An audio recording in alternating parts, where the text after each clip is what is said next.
the Laterally networking scripts. I have a bunch of rules of 3 and I won't get into them now, but basically there's 3 job families that I would encourage you to target. Those are hiring managers or engineering managers, individual contributors, fellow programmers, and also technical recruiters. And you might ask the question, like, which should I reach out to? Just reach out to all of them. Just reach out to all of them. Getting opinions from multiple people is a brilliant move. And I think if you asked Jim or Sarah, they would also encourage you to get multiple opinions. I'm connecting with multiple people there. For me, I'm being a little bit more in the background. I got to be honest, because like I said, I'm not looking to interview right now. So my tactic is more along the lines of engaging with their content.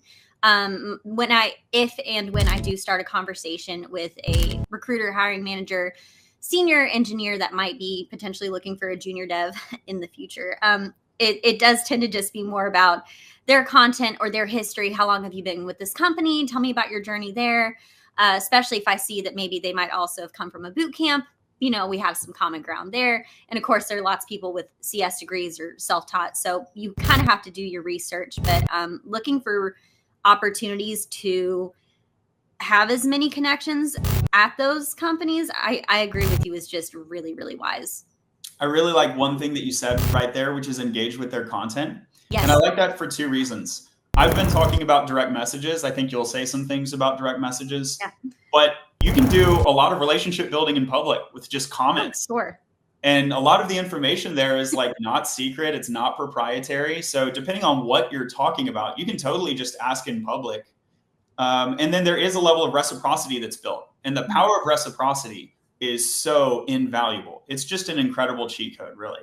That if you can build a genuine relationship, I think as you're hinting at, even before you need the favor, just build a relationship. And then when you message them later, they're much more likely to say, yes, it has to do with that warm lead idea, but it's a different way of building it. I love that. Yeah, absolutely. And he commented saying, yeah, of course, engage with their content over DMs. I think that there's value in both, and there's arguments over which one it might serve a better purpose, right? I almost think that engaging with content might lead to better success in a DM. Like if you've been following them first and you're commenting, that poster is more likely to be like, hey, I've seen Jonathan in my comment section. So whenever he pops into my DMs and he's like, hey, Brooke, I've really been enjoying your content, I think it's more likely that, as an example, I would react and be like, oh, he probably really means it because he has been liking and commenting on my content, versus even nowadays, I'll get sometimes people being like, oh, I love your stuff. And then they'll just go right into asking me something, or to me, it sometimes sounds kind of generic. I actually paid attention to anything about me. And that comes through. I think people are generally pretty good at picking up authenticity. So that's a really important mindset to have when you're reaching out to people. Authenticity is huge. I'm loving this back and forth. Hopefully I'm not delaying you from your tips. I will say the proper etiquette of what you're allowed to say on LinkedIn has changed. So years ago, it was incredibly formal. And I got my start on social media in TikTok. I have over 20,000 TikTok followers.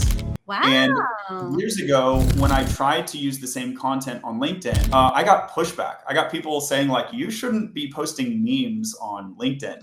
Right.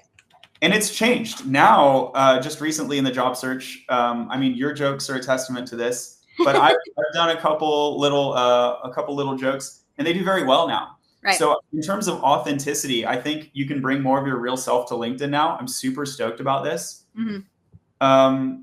So I'm glad to hear you say that. Some of that to me sounds like what I would call lead nurturing. So again, bringing sales tactics into the social networking realm. Mm-hmm. And if you're interested in this topic, please stay tuned to the end of the video, because we're going to get into what I've called long-term networking. And I'll have a bunch of tips. Just to give you a slight preview, when you have thousands of followers, it's hard for a lead to not be warm. It's hard for a lead to not be warm when your reputation precedes you. Okay, right. I'll leave it at that for now.